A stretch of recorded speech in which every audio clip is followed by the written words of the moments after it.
Hardy-Weinberg principle. So what is Hardy-Weinberg principle? It says that allele frequency in a population are stable and is constant from generation to generation in the absence of disturbing factors. That means if no disturbing factor is there, then allele frequency in population, it remains same from generation to generation. The gene pool remains constant. Gene pools means total genes and their alleles in a population, and this is called genetic equilibrium or Hardy-Weinberg equilibrium. Sum total of all the allelic frequency in the population, it always remains 1. That means is equal to 1. The Hardy-Weinberg principle is denoted by p square plus 2pq plus q square is equal to 1. P, that means frequency of homozygous dominant genotype. Q, that is frequency of homozygous recessive genotype. And 2pq, that is frequency of heterozygous genotype.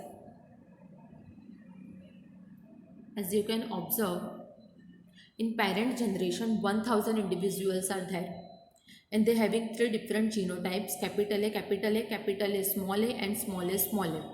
So if we have to find out the frequency of each genotype in the population, then we have to divide them by 1000. So 360 divided by 1000, it will result into 0.36.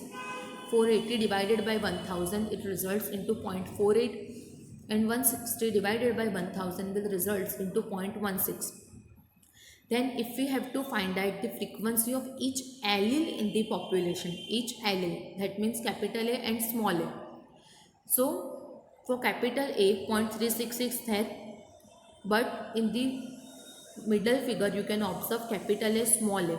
So we have to divide 0.48 into 2 parts, that is 0.24, 0.24. So frequency for allele capital A, it is 0.36 plus 0.24, that means 0.6. And for small a, it is 0.24 plus 0.16, that is 0.4.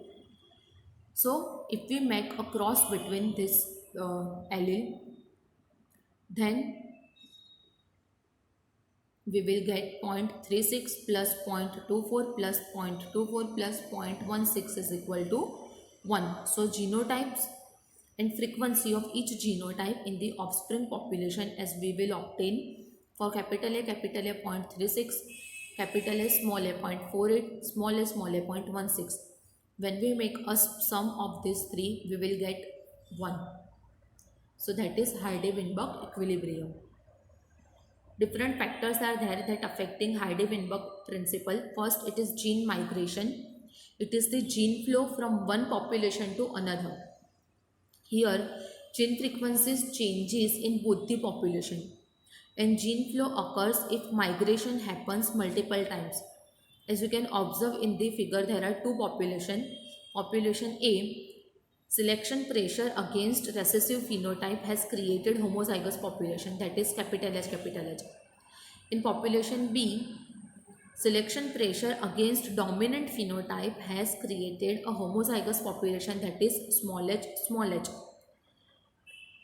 So because of any condition, when this population they divides into two, offspring of immigrated birds, one they are having genotype of capital H, small h, and offspring of immigrated birds on the other side they has a genotype of capital H, small h. Second, it is genetic drift, gene flow by chance causing change in the frequency. If there is change in the frequency, then gene flow occurs. Sometimes changes in frequency is so different in the new sample of population that they become a different species, as we have discussed in the bacterial colony experiment. Colony B, it is the different species. The original drifted population becomes founder, and the effect is called founder effect. As you can observe in the figure, parental population is there, second migrating population is there, but after a couple of generation you can observe founder population, then mutation. It results in the formation of new phenotypes. Over few generations, this leads to the speciation, that means formation of new species. 4, it is genetic recombination. It is the reshuffling of gene combinations during crossing over resulting in genetic variation. As you can observe, first homologous chromosomes they are aligned, then chromosome crossover take place. As a result, in chromosomes two chromatids are there, but when the chromosome crossing over take place, we will get recombinant chromatid and non-recombinant chromatid. So because of that recombinant chromatid mutation take place.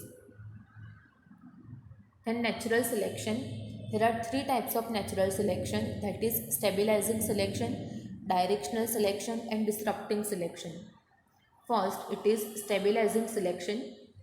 Here more individuals acquire mean character value and variation is reduced. Let's understand with the example. See, in the first picture you can observe directional selection. In the second picture you can observe stabilizing selection. In stabilizing selection, it is for moderate traits and this type of selection is against the both extremes. For example, as you can observe, short tails they mess up the cat balance and long tail drag on the ground. So because of that, medium tails are best. So this is stabilizing selection. Second is directional selection. Here individual of one extreme are more favored. So this directional selection, it is for one extreme trait and it is against the other extreme. As you can observe, long wiggly tails look like a snake and it scares the predator. So the longer the tail, more it look like a snake. That means it is against the short tail and it is in favor of the long tail. So that is directional selection. Third, disruptive selection. Here individuals of both extremes are acquired. So as you can observe, it is for both the extremes and it is against the moderate trait. Example, short tail of squirrel help keep predators from catching on the ground and long tails are good for balance on the tree. So medium tail don't help. So that is why the medium tail, that is moderate trait, this disruptive selection is against the medium trait moderate trait and it is in favor the both extreme, short and long tail. So this is directional selection, stabilizing selection and disruptive selection.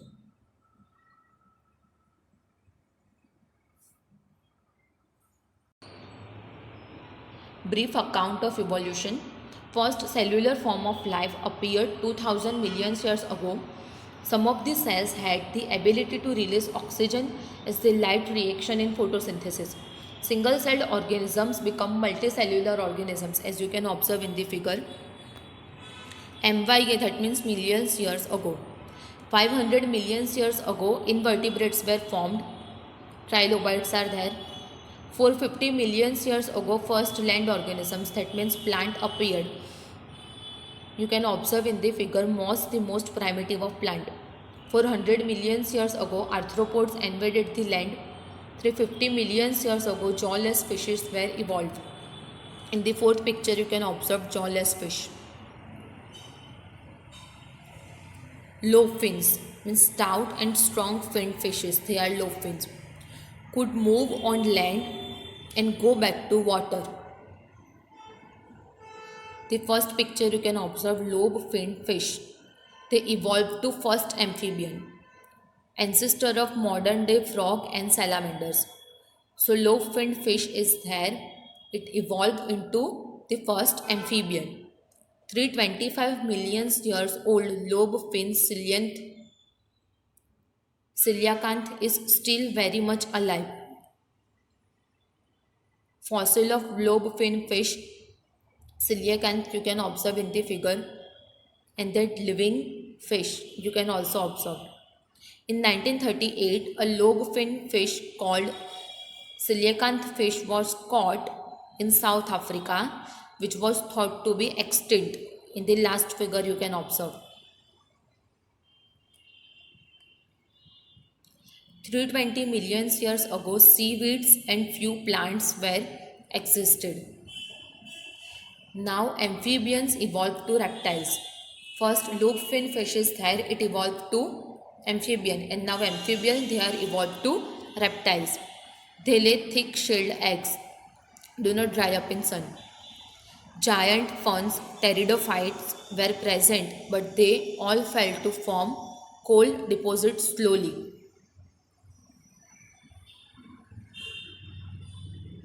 In the picture, you can observe lobe fin fish. It evolved to early amphibian that is Ichthyostega, and it evolved to frog and salamanders. That means it is the ancestor of this frog and salamander. 200 million years ago, some of the land reptiles they went back to water to evolve into fish-like reptile, Ichthyosaurus. This picture is of Ichthyosaurus. The land reptiles were dinosaurs. As you can observe in the picture, Tyrannosaurus rex, Triceratops, Stegosaurus, Brachiosaurus. T-Rex, you can observe Tyrannosaurus rex, that is T-Rex, was the largest dinosaur, 20 feet in height, huge fearsome dagger-like teeth. Toothed birds were emerged. 65 million years ago, dinosaurs suddenly disappeared. Some say climatic change killed them, some say most of them evolved into birds. First mammals were shrew-like, their fossils are small-sized. In South Africa, there were mammals, they are resembling horse, hippopotamus, bear and rabbit. But due to continental drift, when South Africa joined to North Africa, these animals were overridden by North American fauna. Due to continental drift, Australian marsupials survived because of lack of competition from any other animals, because any other animals were not there.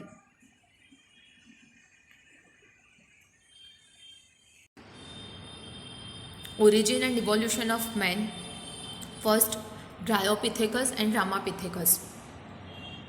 We can found them 15 million years ago. They have a hairy structure. They walk like gorillas and chimpanzees. Dryopithecus, they are more ape-like, as you can observe, and Ramapithecus, they are more man-like. 3 to 4 million years ago, there were man-like primates in Eastern Africa. They had height up to 4 feet and they walk upright. This belief is based on fossils of man-like bones that found in Ethiopia and Tanzania. As you can observe the fossils of man-like bones. Australopithecus, they are found 200 million years ago. They live in East African grasslands. They hunted with stone weapons and they ate fruits. Homo habilis, they were found 2 million years ago.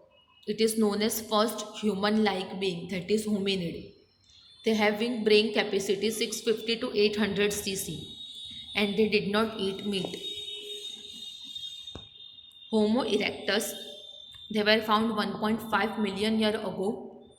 They having brain capacity 900 cc and they ate meat.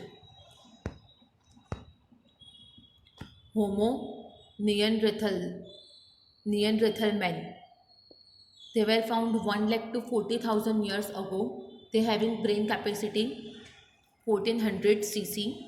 They lived in East and Central Asia, used hides to protect their body, as you can observe in the figure, and they buried their dead like us.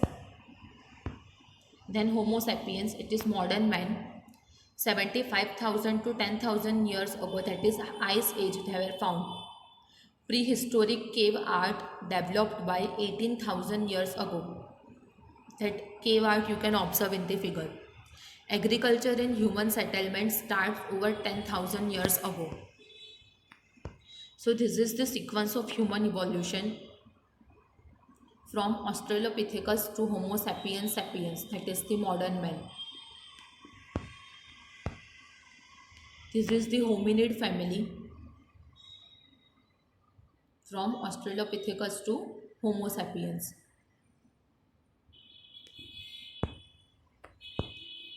Then there is a comparison of the skull of adult modern human being baby chimpanzee and adult chimpanzee.